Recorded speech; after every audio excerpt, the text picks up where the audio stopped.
So this is a really great way if you're collecting data from a form for your students, but you're collecting it all in a, sort of the master spreadsheet, but you don't have any tabs yet, or you haven't filtered per student.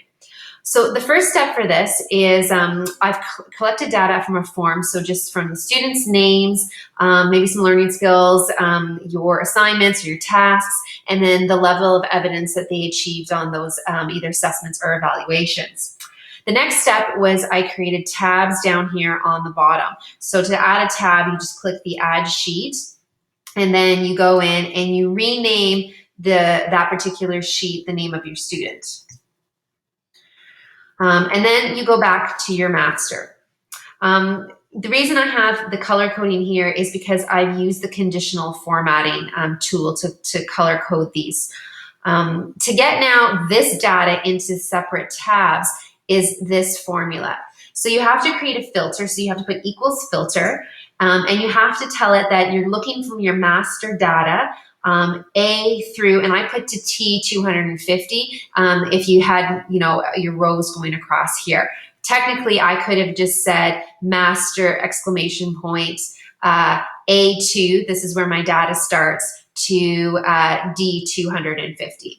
Then I also tell the master to look down row column A from A2 all the way to A250. Once again, I don't have to 250, I only have to 41 right now. But I'm just saying as we add things in the form, it could populate up to 250. You can play with these numbers. Then you put the equal sign, and then this is where you're gonna populate the student's name in here, and then you're gonna close that bracket.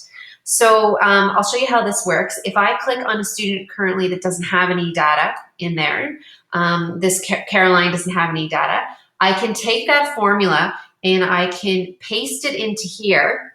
And I'm just gonna change the student's name from Bishweta to Caroline and click enter. And then it's gonna pull all the data from the master, this original tab, into Caroline's tab. So as we populate this master, as we continue to add to it, anytime Caroline's name pops up, it's going to populate in here. It's just basically filtering from the master into this tab down here. You can also add conditional formatting just into here by clicking on it and then clicking on conditional formatting and then working from here. So changing this to text contains level 4, and then you can change this color to maybe green and then say done, and then do more for level 3, the same process. You just add a new rule and change the color for level 3, change the color for level 2. So that's how basically you can take data from a form and then filter it per student with your different tabs down here. Hope this helps you out.